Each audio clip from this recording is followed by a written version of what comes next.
Admiral Tony, who was made First Sea Lord and Chief of the Naval Staff in June 2019, will take over from General Sir Nicholas Carter at the end of next month.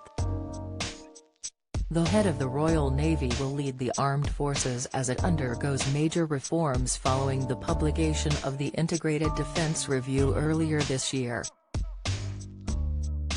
The Prime Minister has described the 55-year-old as an outstanding military leader and noted he will take charge at a time of incredible change. Admiral Tony, a Special Forces veteran who has served in Iraq and Afghanistan, said it is an immense privilege to take charge of the UK military.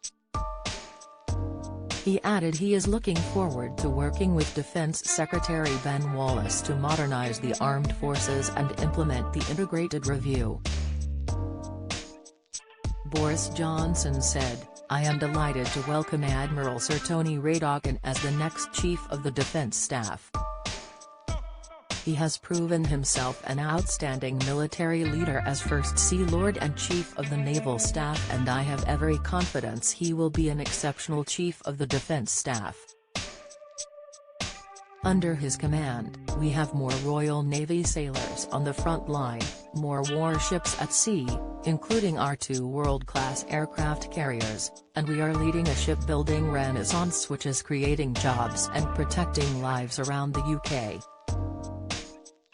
Mr. Johnson also praised the outgoing Chief of Staff for his steadfast duty over the past 7 years in the role. The appointment of the naval leader to the top job comes as the UK is increasing its presence in the Pacific with the deployment of the Queen Elizabeth aircraft carrier.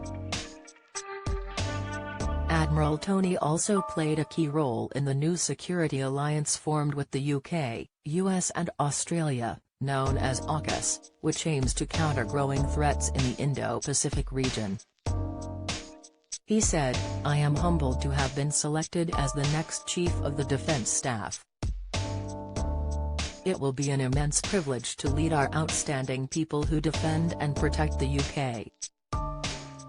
I would like to thank General Sir Nick Carter for his leadership and wise stewardship of the UK's armed forces over the last 3 years." Admiral Tony will become the first Royal Navy leader to be appointed Chief of the Defence Staff since Lord Boyce, who held the role from 2001 to 2003. The incoming chief also heads up a strategic command group that combines the military cyber forces with the SAS. His expertise comes as the armed forces shifts away from conventional warfare and into the 21st century of battle. In March, the government announced the biggest shake-up in defense policy since the Cold War. The Integrated Review of Security, Defence, Development and Foreign Policy will increase spending by £16.5 billion and slash the number of troops by 10,000, retire old tankers and increase investment in cyber and space. A further £3 billion will be allocated for new vehicles, long-range rocket systems, drones, electronic warfare and cyber capabilities. Admiral Tony added, "I am looking forward to working further with the Right Hon. Ben Wallace MP and the rest of the department's senior leadership team as we modernise the armed forces and implement the Integrated Review. The government has given us clarity and additional resource to counter the threats we face as a nation. It is now time to get on and deliver. I am honored to be chosen to lead the armed forces in this exciting time and in a period of enormous change." The Prime Minister and Secretary of State have demanded reform, and we must seize the opportunity the government has given us and ensure we are a global force delivering for global Britain. The Defence Secretary added, "There is much to be done, at home and abroad. The threats against the UK and our allies are growing."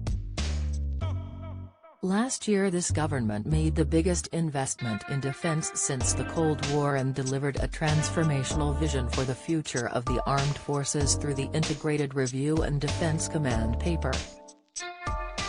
I would like to thank General Sir Nick Carter for his leadership and counsel as Chief of the Defense Staff. I now look forward to working with Admiral Tony as we fulfill the ambitions we both share for the nation's armed forces. Related articles: Queen Elizabeth holds virtual talks with ambassadors. Sarah Ferguson says royals move as unit in difficult times. Queen aides ensure one outfit always packed when going away.